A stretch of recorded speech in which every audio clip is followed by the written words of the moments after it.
Hi guys, we have upper body for you today. We have a circuit.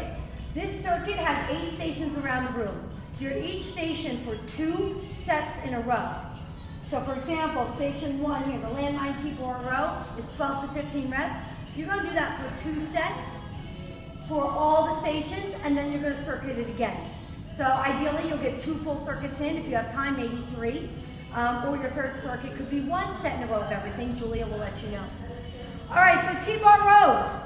2 options. You could use the handles on the plate, or you could use the rope. What's really important is that when you first get into it, I want you to stand all the way up. Then, get a slight bend your knees, hinge forward. Not this low, just a little bit forward here. I like to put my thumbs on top of each other and have them touch the top of my rib cage and then slowly down. So I pull down. I'm isolating, working my back muscles. Look at my body. It's not swinging or swaying. Don't do this, right? That's moving your body. We want to isolate. So I'm going to do it that way. If you want to do the rope, make sure you move this little middle guy over. Push it under. I like to do thumbs up. Same thing. Stand all the way up first, then hinge, and then rope. Okay? So you have these 2 options. 2 sets of 12 to 15, depending on your weight. You can also do it on the floor if you need a modification. If you don't want to stand up tall, you could go right here and do the lighter weight on the floor. Next station is going to be your bicep circles. 10s are hard to do for 2 sets in a row. So I typically stay with the 5s. Rock on cymbal. It's the best way to explain it. 2 fingers in, 1 thumb out. Up here. All right? I often say this a lot, that clapping monkey. You've got to get these together. Don't have your wrists all flimsy. They have to be solid. Wrist has to stay in line with that forearm. Don't let it tilt out. Don't let it rotate.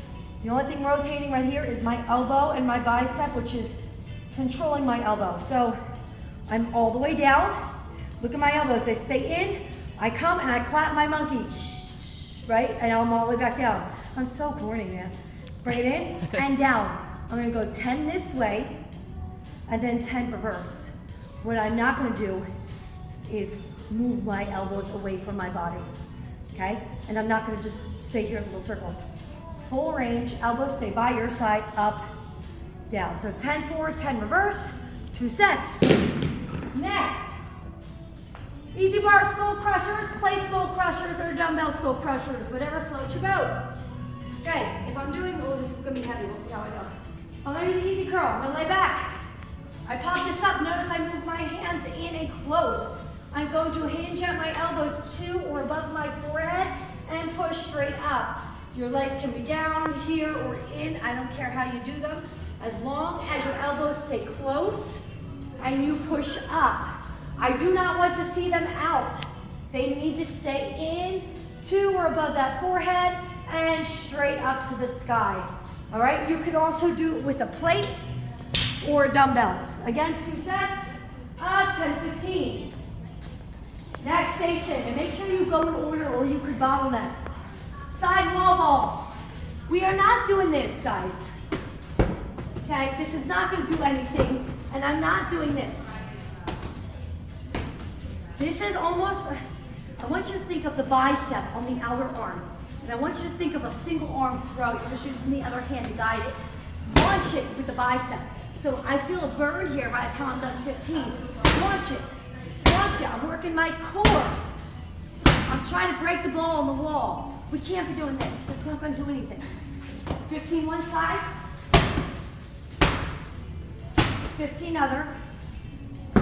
2 times. All right. The best way to explain this is the Little Mermaid, Ariel, is coming out of the water. Oh, okay? That's what you're doing. You don't have to say it. We're gonna grab it by the balls. We'll keep it clean, ladies. Here, here, my hands are at a crisscross. From here, I'm going to bend my knees. If you're tall, you may even want to kneel all the way down. From here, I am not going to bend my elbows back. Act like you have a big stability ball or a big ball between your arms. And they are there the whole time. You gotta keep it here. And then I'm gonna open and let that ball drop. And I'm gonna come back and make sure that ball fits. So I'm not doing this. I am keeping those arms at a very slight bend the whole time, opening up, coming out of water on that rock, being my inner Ariel, working my back, leaning backwards ever so slightly. What you'll notice here is you can barely do heavy weight.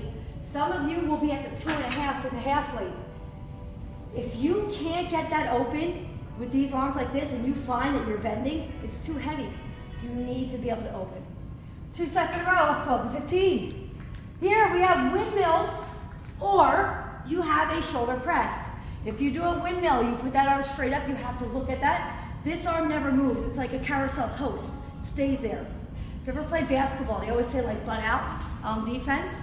I'm gonna butt out the same direction as my kettlebell.